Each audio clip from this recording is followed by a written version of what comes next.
Olá, sejam bem-vindos a esta videoaula de cultura brasileira.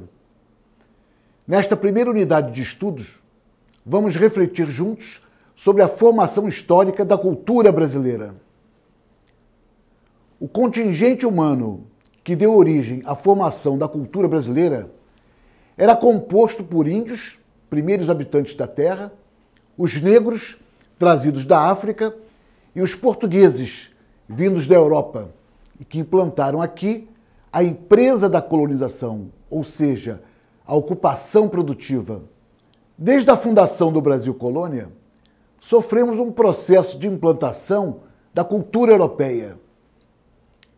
Nesse contexto, os principais agentes foram as ordens religiosas, em particular, os jesuítas, que durante 300 anos tiveram o monopólio da educação, do pensamento culto e da produção artística.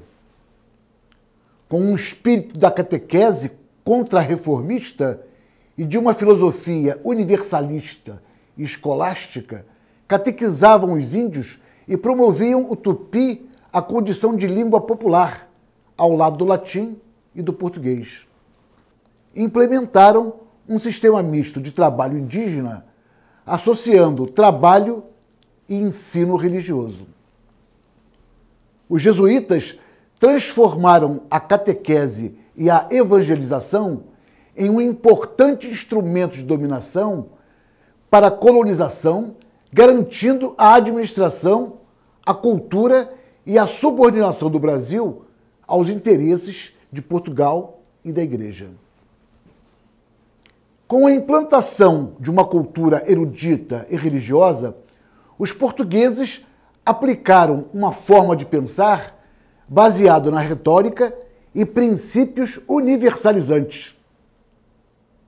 Estes mecanismos reforçavam, como resultado, a aculturação indígena, bem como a submissão dos escravos e a distinção das camadas cultas e dominantes.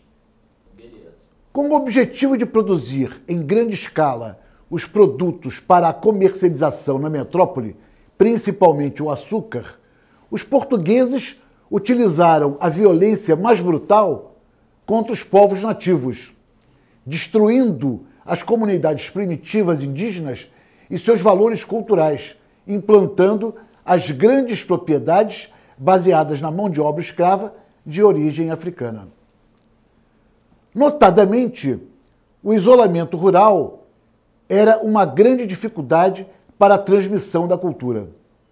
Como elemento marcante da cultura, a língua apresentava um bilinguismo até o século XVIII, e o tupi era mais falado que o português, língua oficial, para as camadas mais cultas da colônia.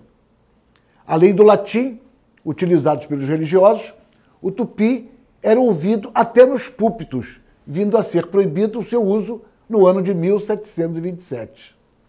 Outro aspecto muito importante era o ensino transmitido pelos religiosos, em geral, os jesuítas, em suas missões e colégios, onde a grande maioria era mantida iletrada. Nas missões, os índios sofriam a imposição de uma nova cultura, não só religiosa. Os escravos negros africanos eram misturados com grupos de línguas diferentes e recebiam o batismo e nomes cristãos, descaracterizando suas culturas originais e reforçando uma nova. É importante você perceber que no período do Brasil Colônia, ele foi profundamente marcado pela exploração da terra e de mão de obra escrava negra africana. O desenvolvimento da colônia, que era baseado no latifúndio, voltado para a agricultura de exportação, encontrou na mineração uma outra atividade econômica. A mineração povoava rapidamente determinadas áreas de forma caótica. Paulistas e outros grupos, inclusive europeus, eram atraídos pelo ouro.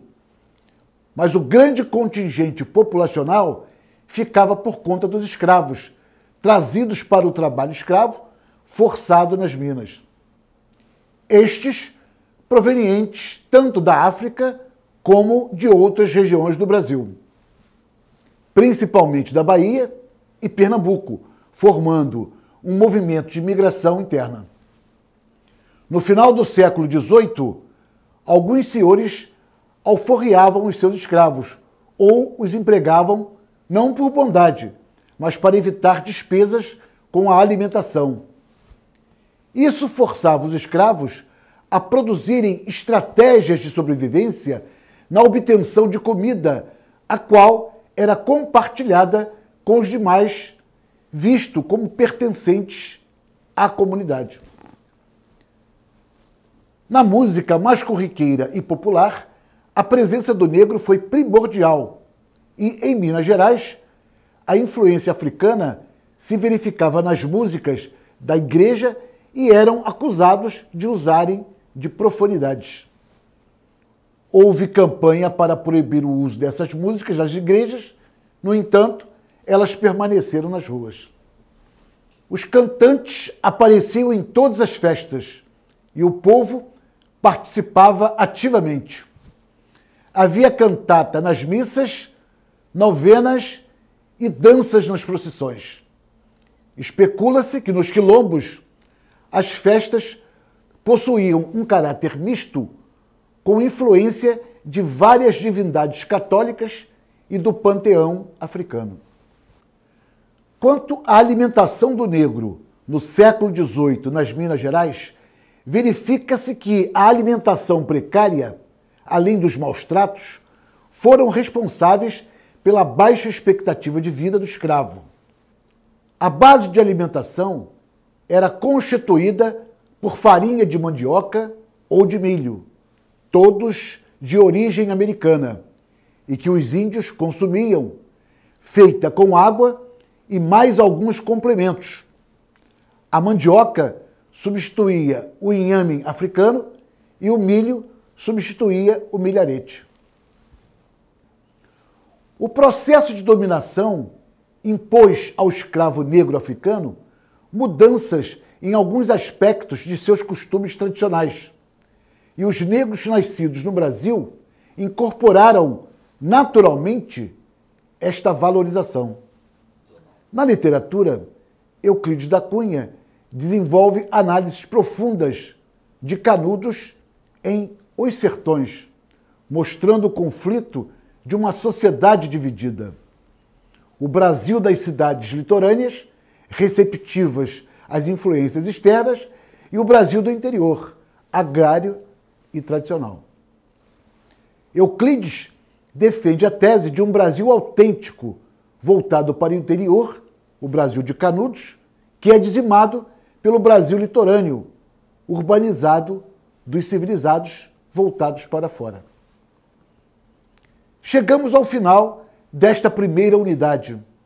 Entendemos que após esta videoaula, você deva aprofundar os conceitos apresentados, buscando desta forma aprimorar seus conhecimentos. Bons estudos!